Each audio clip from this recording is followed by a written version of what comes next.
What is up, Sopranos fans? Kino here, and I am back with another Soprano log.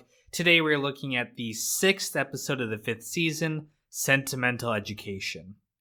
Now, this episode deals with Tony B struggling to adjust to his life as a civilian. He's working his job at the laundry that Tony got him while trying to study for his massage therapy exam coming up, which is actually a pretty difficult exam. He has to study a lot of books and a lot of science for it. His boss, Kim, doesn't trust him. Some trucks have been stolen already, and he thinks Tony B might have had something to do with it, so he gives him a really hard time. He's supported, however, by his girlfriend, this woman he met through an online ad while he was in prison, and she actually seems to be a really good girlfriend, really encouraging him and trying to keep him on the straight edge. Eventually, his boss, Kim, notices, how hard he's working for his future and how hard he's studying, and it makes him decide to support Tony B and invest in him. So he agrees to partner with Tony B on this storefront operation so Tony could have and run a massage parlor once he's completed his exam. He manages to pass the examination, and he's really happy about that.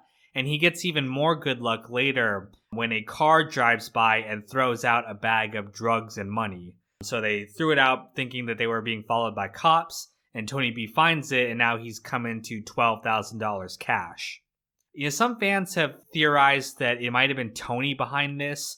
Tony might have arranged for the money to come to Tony B's hands so that it would inevitably lead him back to the mafia lifestyle.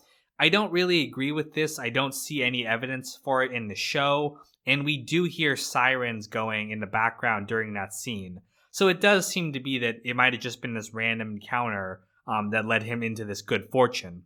But Tony says that he's going to invest this money into the business and he's going to be responsible with it. But the next thing he does is go out and buy a very expensive suit. He starts gambling and partying and basically loses focus on the massage therapy. Eventually, he blows through all the money that he found and he's back to nothing. And he really struggles with, continuing to work at the laundry, continuing to work for the massage therapy. He's just had a taste of the good life and he doesn't want to give it up. He's working, trying to, fix up the massage parlor when Kim comes to visit him and talk to him.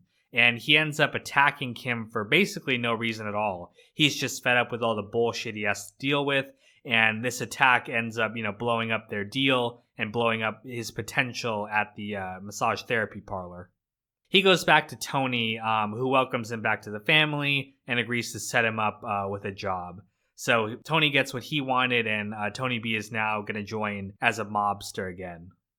Meanwhile, Carmela starts dating Wegler. He's the first man that she's ever been with outside of Tony, and she's really nervous, not only because if Tony ever finds out, he's probably going to kill Wegler, but also because she's just never been with a man before besides Tony, and this is all new to her. She tells Father Phil about this, who reacts very coldly. He doesn't like the idea of her, cheating on her husband because they are still married under Catholic law. And I think a little bit of it is that, Father Phil is jealous. He sees Carmela with a new man, and he was once, that kind of love figure, even though it never went anywhere. And now he's kind of the friend-zoned guy that she talks to about the new guy she's into. So I think jealousy is a little bit of his reaction here.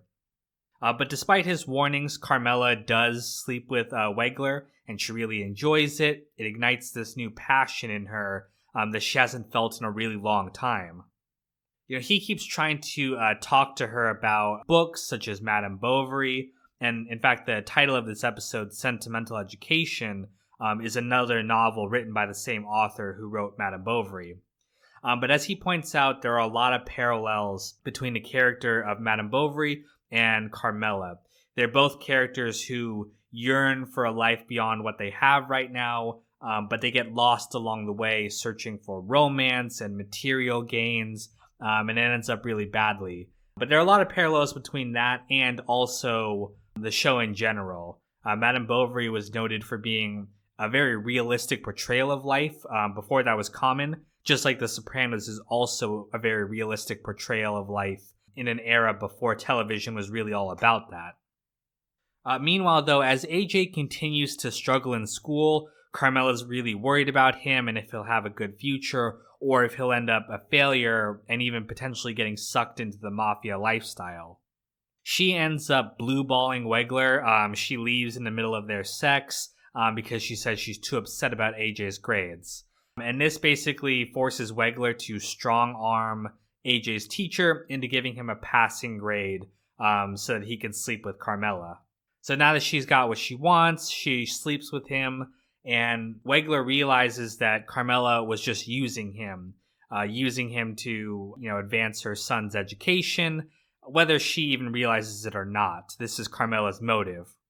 She gets really angry at the suggestion and storms out, and she laments later to her father that, she's never going to escape her association with Tony. She's never going to escape her life because that's the way people see her now. And while I definitely agree that that was what Carmela was doing, whether she realizes it or not, she is using sex to manipulate him.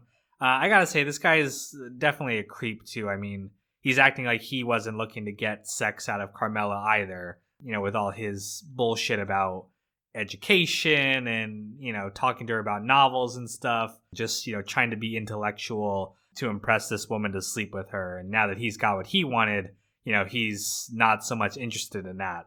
And he, in many ways, too, parallels another character from Madame Bovary who slept with the woman, the title character, and then left her.